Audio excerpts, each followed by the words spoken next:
where humans are far apart. It gives us something, a metaphor to hang our hat on about how these distant changes may occur when one person has a compassionate, loving thought and the other person at a distance changes in correlation with that person's healing intention, thought, or prayer. It doesn't matter how far apart they are. I'm telling you that it doesn't matter.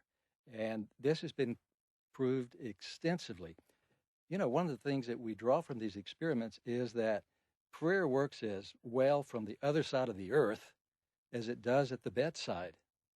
There's even evidence now that it may work in retrospect, that you can pray later and affect the outcome of a person's physical condition, even though you suppose that that has already happened. Yeah. Well, how do you counsel your patients who are suffering from an illness and praying for wellness and with seemingly no success? Well, I admit up front that these studies are statistical, and there's no guarantee in any case that when you pray for someone, you're automatically going to see an improvement as a result of the prayer. But if you lump all of the people together, all the cases, and look at it statistically, you can show that sure enough, for the majority of people, there is an effect. I think we ought to... So are you better off with more people praying for you? Have you statistically found that the more people that pray for you, the better off you are? It doesn't work that way. It doesn't work that way. You don't get 10 times the effect from 10 people praying as opposed to one. You do not? No, you don't.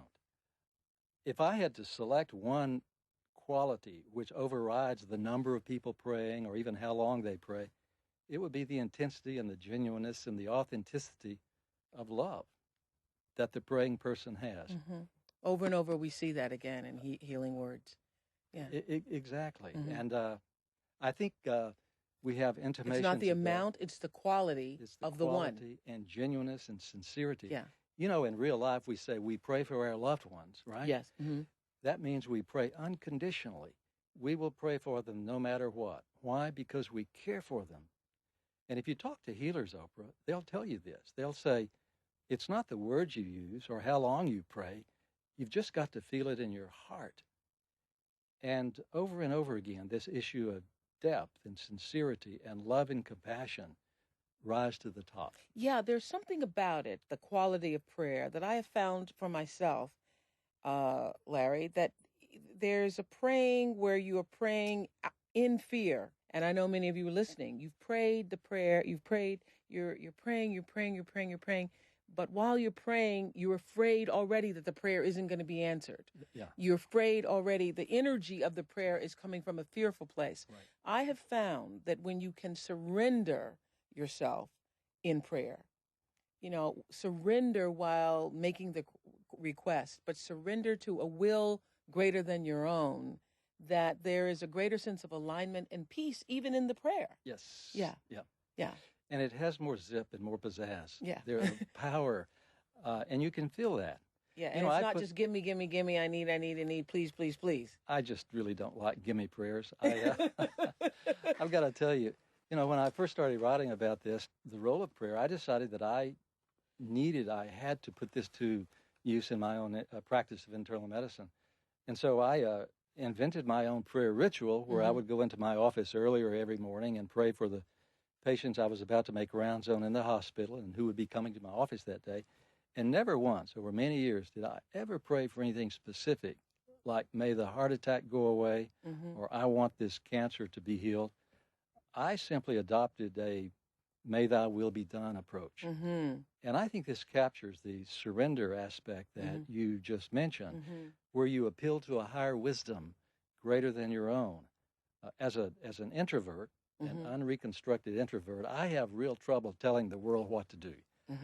I had rather rely on a higher wisdom when I pray for people. Right. May the best outcome prevail in this situation. Yes. May thy will be done. And I felt really comfortable about that. Mine is direct my footsteps. Yes. Yes. I love it. Yes. Yeah, that's great. But thy will be done's pretty good, too. It stood the test of time. Yes. I'm talking with prayer pioneer, Dr. Larry Dossey. You admit that people pray ill will on others. Yeah. Does it work? When you Well, pray ill will on others, that's not in alignment with that which is pure and genuine, is it? no, I think it certainly isn't. Uh, the reason I made an issue of this thing about toxic prayer or negative prayer Right. was a Gallup survey in 1993, which asked Americans how they pray. And in this survey, 5% of Americans said that they pray occasionally for harm for other people. Wow. If you do the numbers, that's over 10, 12 million people out there praying to harm other people. And the question better be, does that stuff work? Yes. You can't test it in people because it's illegal to do a study that looks to harm people. I mean, Right. so that can't be done. But what researchers have done is to, in the laboratory, explore whether or not people can have negative intentions and thoughts toward things like bacteria or plants or even animals. Isn't that water experiment where they had froze the water and looked at the water and played rock music, different forms of music, placed it in, It's related. Mm-hmm. But what most of these studies look at is whether or not you can increase the rate of bacterial growth in test tubes or harm them. You can reverse your healthy thoughts and try to harm the bacteria, and sure enough, people can work it either way. There are many of these studies on the books showing that people can influence living systems in a positive, healthful way or a negative way. I think that these studies demonstrate that we should take this idea of negative thoughts and intentions quite seriously.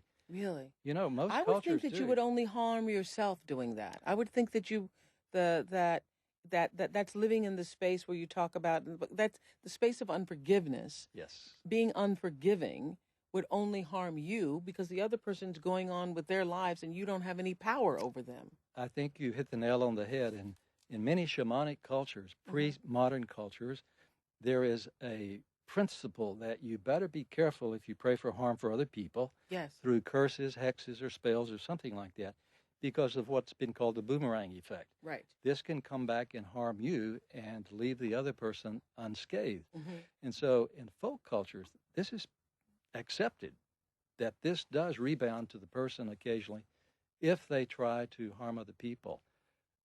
I wanted to go to the predictions. At the beginning of this show, I was talking about how when you first wrote Healing Words, what is it, 15 years ago? Yes. 15 years ago. Yeah. Healing Words, the power of prayer and the practice of medicine, which really proved that prayer works and changed the way not only a lot of people in the world, but as you just explained to us, medical schools handle the issue of prayer. So now there are 90 medical schools that support the fact that prayer works. Yes. Okay. I'm just going to go down a list of some of the predictions. You said a new picture of human consciousness will emerge. No longer will it be considered an exclusive byproduct of the brain, destined to die with the body. The recognition that there is some aspect of the human psyche that is genuinely non-local will lead to a transformation of our ideas of who we are. We will see that this non-local aspect of ourselves cannot die, for if non-local, it is infinite in space and time, and thus omnipresent and immortal by implications.